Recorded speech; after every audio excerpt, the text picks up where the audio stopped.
people who are smart to avoid me. Plus, like, if you watch the final table, I just meet a lot of hands anyway. So even if they tried to battle me, they probably wouldn't have came out ahead.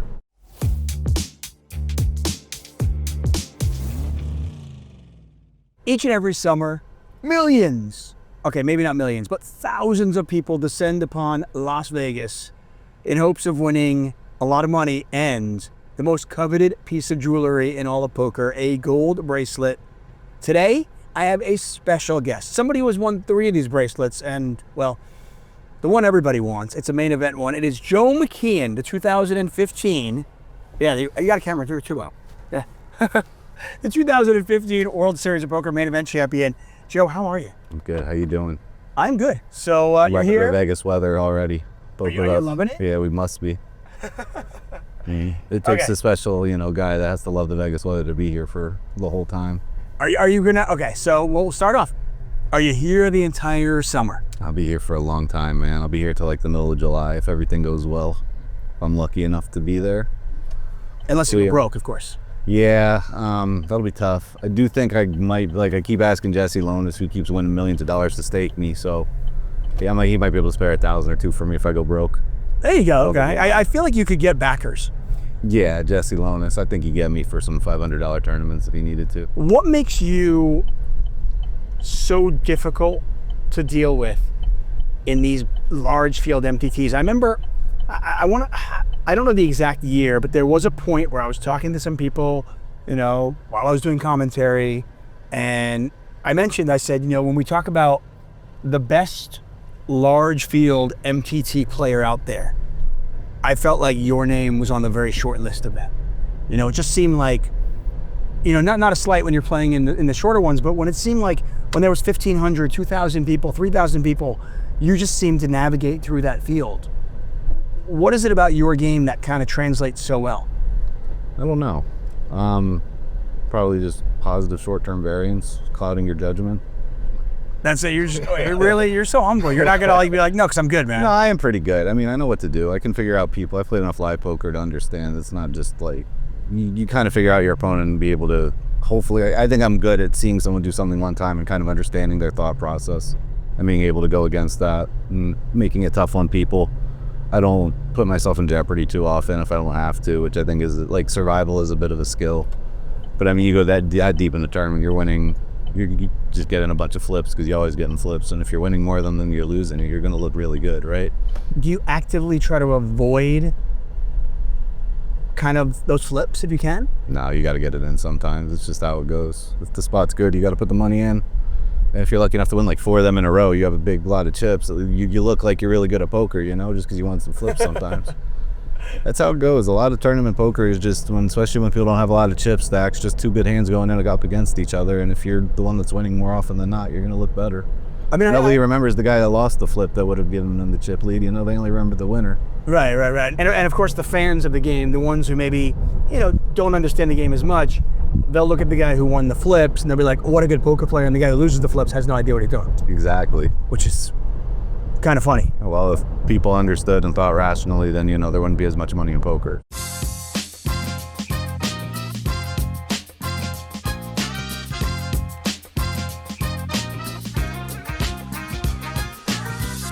Let's go back to 2015. You enter the final table as the overwhelming chip leader. And I still think to this day, it's one of the most dominating performances at a final table. Where was your mindset at going into the final table? I had to win. I didn't have any other mindset. I mean, they gave us, 4 months or something to figure it out. Yeah. Everybody learned that, given the situation, they should be playing pretty tight and trying not to get in conflict with me because the real money jumps are millions of dollars. And, it's beneficial for them to not try to fight me where, even if they come out ahead in one fight, I'm still going to have more chips than them and still be in the dominating position. So people who are smart to avoid me. Plus, if you watch the final table, I just meet a lot of hands anyway. So even if they tried to battle me, they probably wouldn't have came out ahead. That was just one of the situations where the deck decided I was going to win from the beginning. Going into that final table, was there a player or two that kind of stood out to you as, okay, this is the spot I've got to avoid, or this is my threat? not to downplay other players, but just, is there a player or two that you were like, okay, this is probably the most dangerous competitor for me? Yeah, the players that were the most dangerous still happened to be seated to my right, so it was like even more lucky for me that like I got to choose battling them. They didn't really get to choose battling me very often. So the players to my right had a lot of talent and accolades, whereas the players to my left were a little bit newer to the scene, were shorter stacked and couldn't do anything, and it made it a little easier for me specifically because I got to beat up on the people that were there for the fun and like experience more so than like the serious pros who are really trying to kill it. Obviously everyone's trying to win and play their best, but if I'm playing pots against the guys who are like understand that they shouldn't be fighting with me but are still like happy to just be there, I'm gonna have a lot of success against them in general, and that's kind of what happened. Do you think the 4 months, I mean, obviously it benefited you in the sense that you were able to work on your game, but do you think that it helped you in the sense that you knew the players you were playing against at the final table would now be acutely aware of the ICM implications of getting knocked out earlier, as opposed to maybe like if it was the next day? I didn't even think of that. I wanted to play the next day because I was doing so well and I thought I had a beat on everybody. I actually think everyone else probably ended up getting much better than I did in that 4 months. The 4 months benefited them more than me, just because I think I was ahead of where I was. I'm like, in that 4 months, I didn't really learn a lot that I didn't think I already knew. So them learning more probably benefited me because now there was less likely to be just some random like glitch in the matrix basically where a guy decided, hey, I'm just going to try punting here and put me in a weird awkward spot that maybe I don't respond to well. Instead, like everyone kind of learned how to just play tight, and everyone fell in the tournament probably where they were supposed to. Well, that's the funny thing. I didn't see many mistakes on that final thing. Maybe three-handed when it's like, I think you see a lot more mistakes in short-handed play than the full ring play, because in full ring everyone just gets to be tight anyway.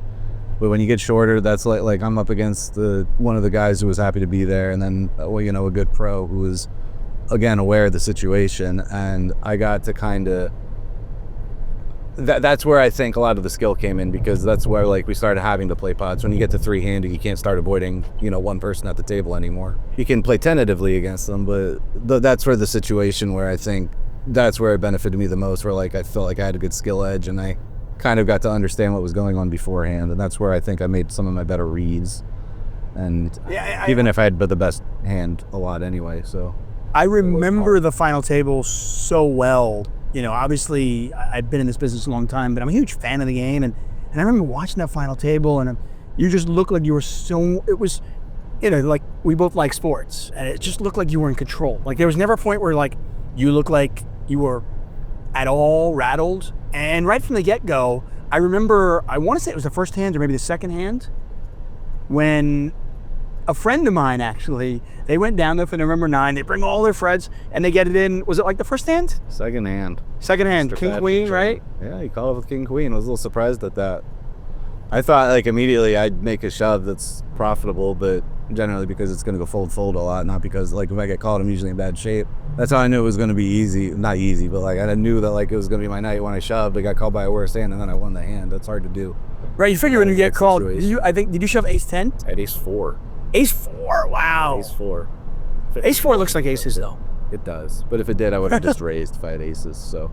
So you shove ace-4, and you think when you get called, I'm in trouble. All of a sudden, there's the adjustments that we prepared 4 months for are now different, because now instead of having a bunch of short stacks to my left, one guy has some chips again.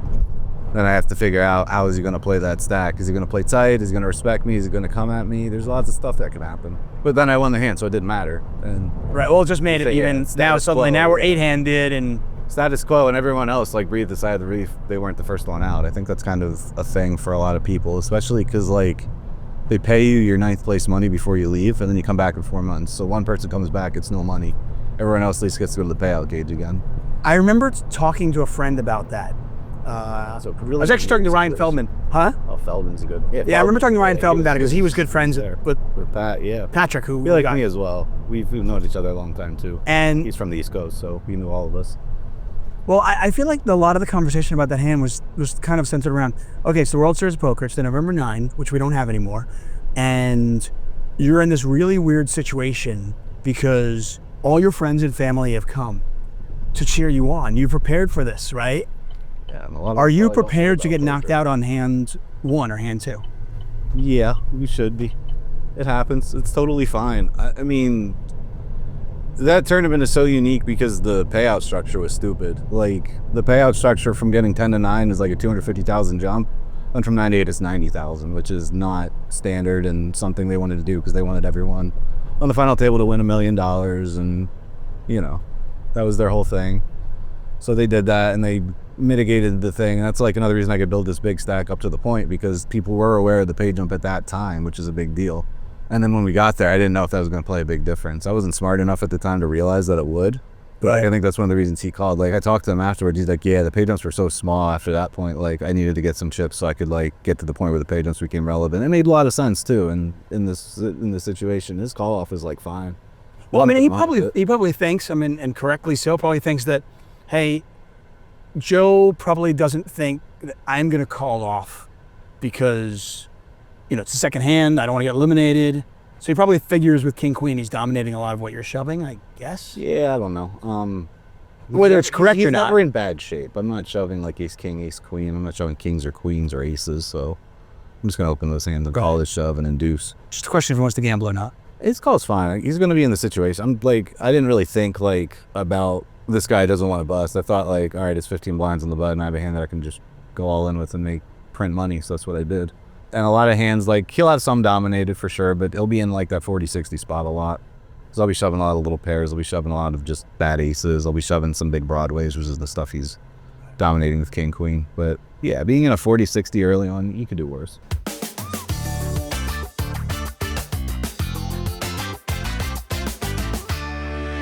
Okay, 3-time bracelet winner. You obviously achieved so much in this game.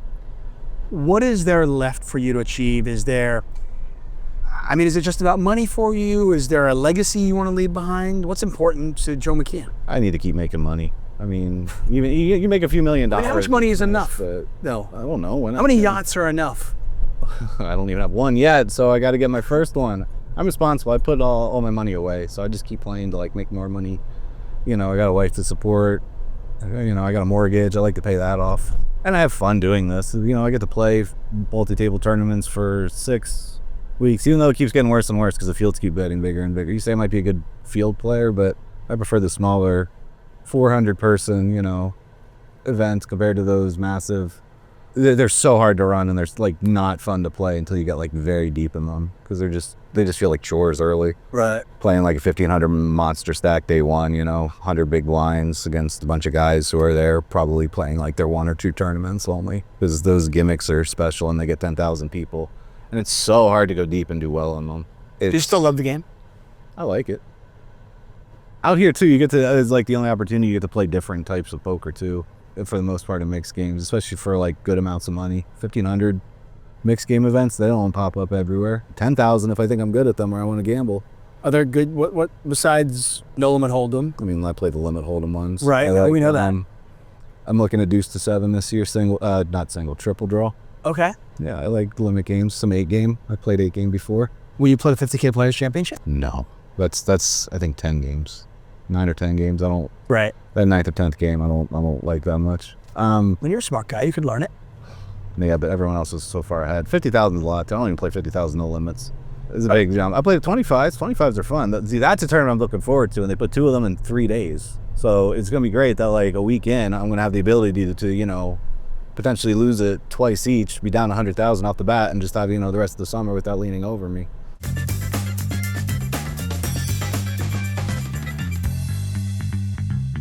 I have 2 last questions for you. So you brought up games. And I actually knew this before. I never really had a chance to ask you about it because I've only done commentary with you and it didn't seem appropriate. But you apparently are like a pretty good Risk player, like the game Risk, which I grew up playing. I mean, I loved that game growing up. I haven't played it in years either. Man, who wouldn't love it? You can dominate the world. Isn't that amazing? What makes you good at that game? I don't know. Don't tell me there's short-term variance.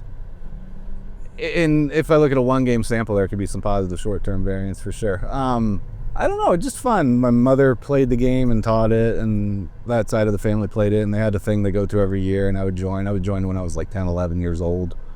We had fun just playing Risk. It's a hard game to like get together because it takes a long time to play and you need multiple players. Yeah, it's just a strategy game, and like I kind of got the idea of it. I haven't played it in a long time. If we play together, you know, you'd have an edge. We should play. We could. Okay. Get like 3 or 4 more people. I actually just picked up the game because I've got an 11-year-old, and I thought, okay, this will be a lot of fun. That could be it's a good way to get your brain thinking too, and like understanding. There's some concepts in that game too that you could bring to life. Like you don't want to unload your clip too early. You know, you don't want to just go all out. You got to be strategic and pick your opportunities to make your attacks. Basically, poker's kind of the same way because you got to wait for your good spots and cards and opportunities. You can't just go in and blow your load every hand. The more you blow your load, the weaker you are. Yes, we know that. We're pulling into Paris here which is the home of the World Series of Poker now. Last question for you is, for people making their first trip to the World Series of Poker here in Las Vegas, what's your advice to them? Take your time. Don't go all out. Don't blow your load early. Good segue, by the way, with the risk question. A lot of people come out, especially if you're coming out for a long time, like 4, 5, 6 weeks, there's something to play every day in a lot of venues. So if you want to play poker straight and like not sleep for 4 weeks, you can, and you're going to burn out really easy quick. You got to take some breaks. It's okay to skip a tournament. There's going to be another one the next day. Just, go slow about it. Be smart. Play when you're ready to play, and, prepare. And also maybe bring your own like water, because it costs a lot of money to buy a bottle of water here, and the cocktail servers, there's 10,000 people. It's really hard to get good service with 10,000 people, and that's okay. They're trying their best. And that's one thing I've always noticed with the World Series. They try their best. They make a lot of mistakes, but they do look to improve on them, and I can respect that. Joe McKeehen, the 2015 World Series Poker Main Event champion, thank you very much for your time. Of course. I want to wish you the best this summer. Good luck, man. And hopefully I'll be commentating on a couple of your final tables. Oh, that's the dream. If I make one, I'll call them up and be like, you got to get Tuckman here immediately. We can take like a 6-hour delay if he's got to drive from. And that was the other question I was going to ask you is, who is your favorite poker commentator, and why is it David Tuckman? Well, it's David Tuckman, and then there's Nick Schulman. But I like Nick as a person. He's a fun guy. I don't think anyone hates him. He's very likable. He's got that Northeast attitude too, so I can connect with that a little bit. Yeah. Dude, thank you so much, and good luck to you, seriously. Of course, thank you. Well, that's going to do it for us, guys. Until next time.